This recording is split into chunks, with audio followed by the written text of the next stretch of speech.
this video, I'll show you how you can change your eDDA limit on Webull.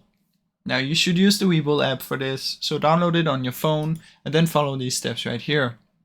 Once you've opened the app and logged into your account, you want to click on the Webull logo and go to your account menu. Select transfers and choose eDDA deposit as your deposit method.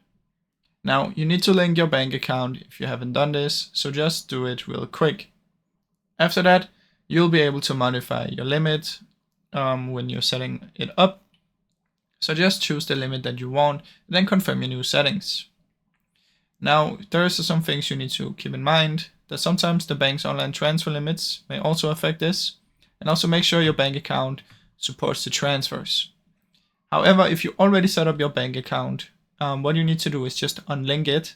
You can just go in there and remove it, and then set it up again so you can change this. So that is basically how it works, guys.